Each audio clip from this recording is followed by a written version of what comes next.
Congratulations on hitting the end of this chapter. This chapter was all about inheritance, and we saw that inheritance is a feature we have in C++ to allow us to build complete class hierarchies and have classes that depend on each other. We saw that inheritance is a defining feature of object-oriented programming, and we can use this feature to build types on top of each other, and that was really cool.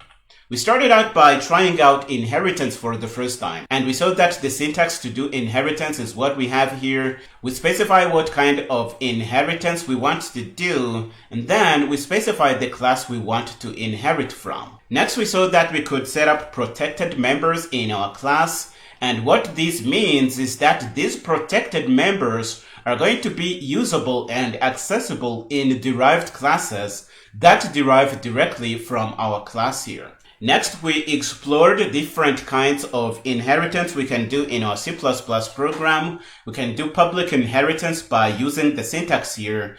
And what this is going to do is going to keep whatever access we had in base classes. What was public is going to stay public. What was protected is going to stay protected. What was private is going to be private to the base class. You should really keep this in mind. It's not going to be private to the derived class.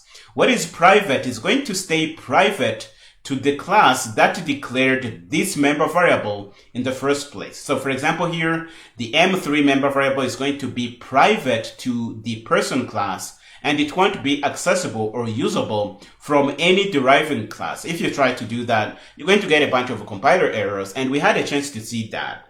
We can also do protected inheritance. And this is going to constrain the members we had in the upstream class. For example, what was public is going to become protected to the class that is doing inheritance here. So now M1 is going to be protected in the eyes of the player person. What was protected is going to stay protected, and what was private is going to stay private to the declaring class. So M3 is going to be private to the person class here. This is what we can achieve with protected inheritance in C++. We can also set up private inheritance, which is really selfish. It is going to take whatever we have in the upstream class and turn that to be private to itself. So M1, which was public, is going to become private to person here. M2, which was protected in person, is going to become private to the player person, but M3 is going to still be private to the class that declared it and made it private. So M3 is going to still be not usable or accessible from the player class because it is private to the class that declared it in the first place and made it private. You should really understand this. And we had a chance to really explore the fact that private inheritance is basically a class being selfish. The class is going to be saying, I am going to get everything I can from the person class, but I am going to mark everything as private to myself. So any deriving class is not going to have any access to these members because I have made them private to myself. Again, the class is saying, I am going to get everything I can from person, but nobody inheriting from me will be able to use these things. This is what you can achieve with private inheritance in C++. We moved on and saw that it is possible to resurrect members back in a more relaxed scope. For example, if I can say it like that, if you did private inheritance from a person class, for example, everything is going to be eclipsed to private access in your class here.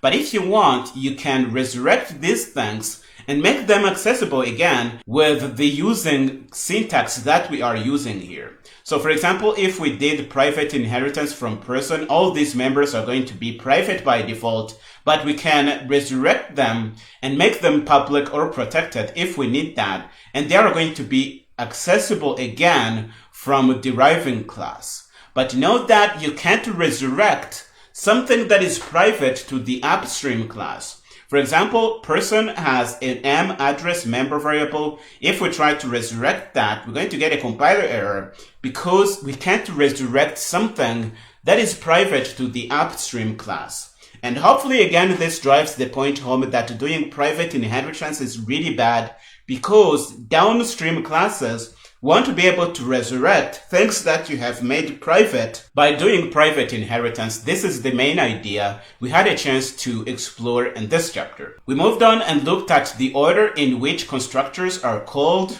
We saw that the most basic constructor is called first to set up the base part of your object. Then other more specialized constructors are going to be called on top of that to really build your object in layers. For example, in our person inheritance hierarchy, we could build the person part of us first, then build the engineer part of us, and on top of that, we could build the civil engineer part of us. And we had a chance to explore these ideas in this chapter here. So in our output, we had a chance to see that the person default constructor was called first. After that, the engineer default constructor was called. And after that, we called the default constructor for civil engineer to complete the build-up of our object. And this was really cool. And hopefully this really drove the point home that it is super important to provide a default constructor at least in your inheritance hierarchy, because downstream constructors may need to call that constructor